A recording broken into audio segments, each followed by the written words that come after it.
श्री कृष्ण भागवत गीता में कहते हैं, कोई भी काम अच्छा या बुरा सिर्फ उस काम को करने के पीछे के इरादे से निश्चित होता है।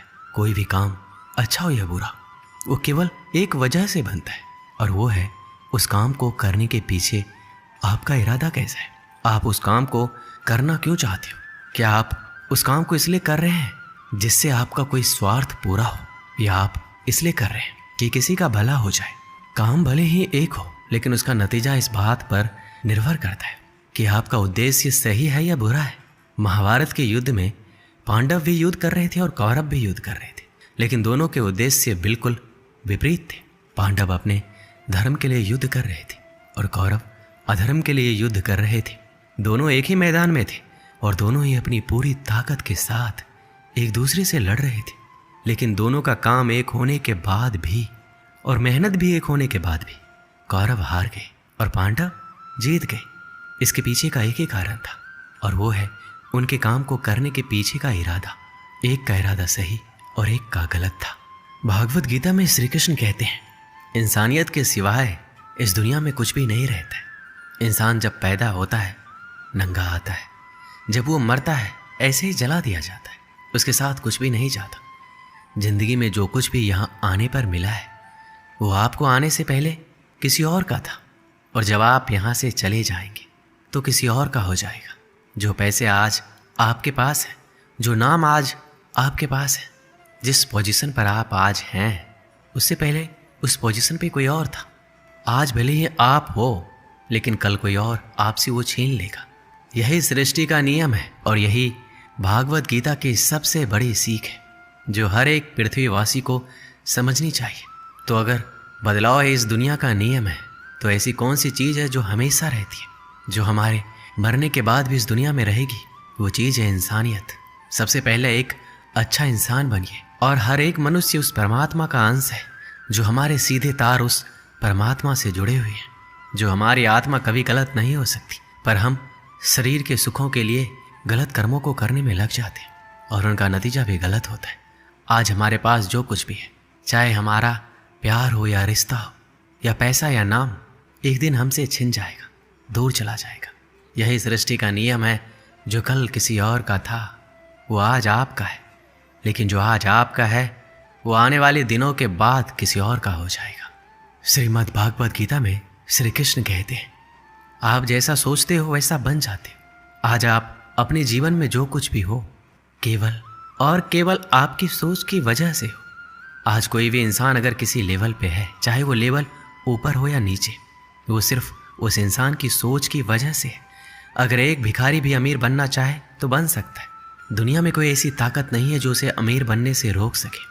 श्री कृष्ण कहते हैं, सच्चाई और अच्छाई को कभी हराया नहीं जा सकता, ना कभी छुपाया जा सकता है। इसलिए सच कहने और अच्छे कामों को करने से कभी मत डरिए। सच्चाई और सूरज को ज़्यादा देर तक छिपाया नहीं जा सकता। एक वक्त आने पर इनको दुनिया के सामने आना ही पड़ता है।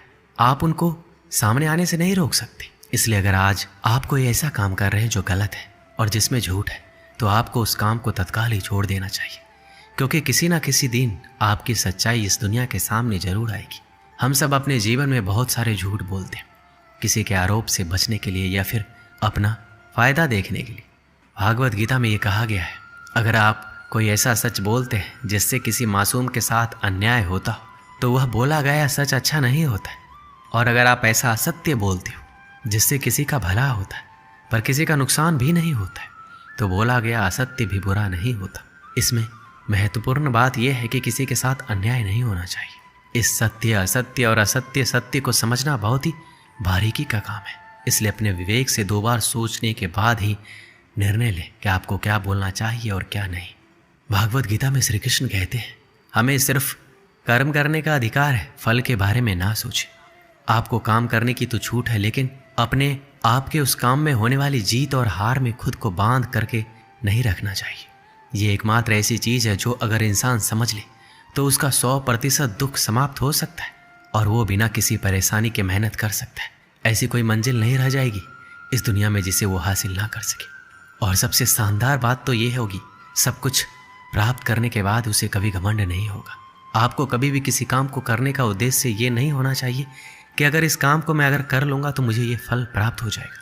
अक्सर होता यह है कि हम मेहनत तो बहुत कर लेते हैं, लेकिन उस मेहनत से ज़्यादा हमारे मन में चिंता होती है, इच्छा होती है। हर वक्त हम ये सोचते हैं कि मैं इतना मेहनत तो कर रहा हूँ, मुझे सफलता क्यों नहीं मिलेगी, मुझे तो सफलता मिलनी ही चाहिए। हमारी आशाएं बढ़ जाती हैं जितनी हमारी मेहनत होनी चाहिए। लेकिन अगर आप सफल नहीं हो पाते तो आपको एक बार ज़रूर याद रखनी चाहिए कि अगर आप इस काम में सफल नहीं हुए तो कोई और इंसान तो इस काम में ज़रूर सफल हुआ होगा, क्योंकि उसने आपसे ज़्यादा मेहनत की होगी। लेकिन वो सफलता उसको ना मिलकर आपको मिल जाती है तो उसके साथ में कहीं ना कहीं अन्याय हो जाता है, क्योंकि उसने आपसे ज़्यादा मेहनत की है और उसके कर्म भी आपसे ज़्यादा संघर्षशील रहे हैं। जिस दिन आपका कर्म ज़्यादा संघर्षशील बन जाएगा उस दिन सफलता आपकी हो जाएगी। श्री कृष्ण कहते हैं, माफ़ करना महान व्यक्ति की निशानी है। इस दुनिया में सबसे हिम्मत वाले और सबसे ज़्यादा ताकत वाले वो इंसान होते हैं जो माफ़ करना जानते हैं। एक बार ज़रा सोच कर देखिए कि भगवान को कौन सी चीज़ भगवान बनाती है। श्री भागवत गीता में भगवान श्री कृष्ण जी कहते हैं, चाहे वो कितना भी पापी इंसान क्यों ना हो, लेकिन अगर वो अपने बुरे कर्मों को करना छोड़कर अच्छे कर्म करना शुरू कर दे तो उसको वो अपना लेते हैं। यानी कि भगवान इस पूरी सृष्टि के मालिक होकर भी इतने नेक दिल हैं और उनके दिल में सबके लिए जगह है और उनके लिए सब सामान है। माफ़ करना महान व्यक्ति की निशानी है और माफ़ वही कर सकता है जो सामने वाले के किसी न किसी नज़रिए से बड़ा हो। किसी की गलती होने पर उस पर नाराज होना या उस पर गुस्सा होना बहुत आसान काम है और ये काम कोई भी इंसान कर सकता है, लेकिन हिम्मत वाले इंसान गलती करने वाले इंसान को माफ़ करके उसको एक और मौका दे सकते हैं। इस दुनिया में जब कोई इंसान कुछ महान कार्य करता है तो बाकी की दुनिया भी ठीक वैसे ही करती है। श्री कृष्ण ने महाभारत में कही थी कि हे अर्जुन, अगर तू लड़ाई नहीं करेगा तो हर कोई तुझे और तेरे वंश को गालियां देगा कि अर्जुन कितना कायर था, लेकिन अगर तू युद्ध करके जीत जाएगा तो इससे आगे आने वाली जो दुनिया होगी उसमें तू एक उदाहरण होगा और उदाहरण ये होगा कि धर्म की अधर्म पर जीत हो सकती है। और अर्जुन, जो तू करेगा उसकी बहुत बड़ाई होगी और तेरी आने वाली पीढ़ियां भी तेरी तरह ही कर्म करेगी। भगवान श्री कृष्ण के वाक्य में एक और गहरा अर्थ छुपा हुआ है और वो है, अगर आप अपने जीवन में किसी ऐसे लेवल पर हो जिस लेवल पर जाना किसी समान इंसान के लिए आसान बात नहीं होती, तो आपको अपने हाई पोजीशन से इस दुनिया में ऐसे उदाहरण प्रस्तुत करने चाहिए जिनसे सब लोगों की भलाई हो और सबको एक ही रास्ता दिखे। श्री कृष्ण भागवत गीता में कहते हैं, इस दुनिया में कुछ भी असंभव नहीं है। हमें ऐसा लगता है कि अपने मन को गुलाम बनाना मुश्किल है, लेकिन भागवत गीता में कहा गया है कि इस दुनिया में कुछ भी असंभव नहीं है।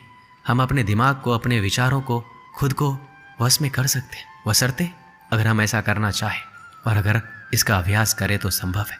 जब श्री कृष्ण अर्जुन से कहते हैं, हे अर्जुन, तुझे अपने मन को काबू में रखकर अभी केवल और केवल अपने युद्ध पर ध्यान देना चाहिए, तो उसके बाद अर्जुन श्री कृष्ण से कहते हैं, हे भगवान, आपने ये कह तो दिया कि ये मन दुख और हर बीमारी की जड़ है, पर ऐसा तो हो ही नहीं सकता कि इंसान अपने मन को पूरी तरह से अपने काबू में कर ले।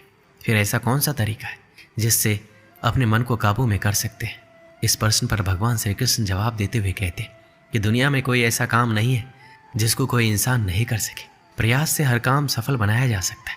अगर कोई किसी पहाड़ को फतह करना चाहता है, अगर वो एक बार में ऐसा नहीं कर सकता तो उसे अपनी कोशिश जारी रखनी चाहिए। अगर आप किसी काम को करने में फेल हो रहे हैं, अगर आपको उस काम में सफलता हासिल करनी है, तो आपको अपनी असफलता होने की दर बढ़ानी होगी। आपको केवल इस बात पे ध्यान रखना है, अगर मुझे इस पहाड़ पर चढ़ना है तो मुझे सिर्फ चढ़ना है। आपको इस बात से मतलब नहीं रखना है कि आप 100 बार प्रयास करें या फिर 1000 बार। आपको चढ़ना है, मतलब चढ़ना है। भगवान श्री कृष्ण कहते हैं कि अभ्यास से सब कुछ संभव है, चाहे वो काम हो या मन को काबू में करना। दोस्तों, इस वीडियो में बस इतना ही। मैं आशा करता हूँ कि इस वीडियो से आपने बहुत कुछ सीखा होगा। मिलते हैं अगले वीडियो में। अपना ख्याल रखिएगा। जय श्री कृष्ण।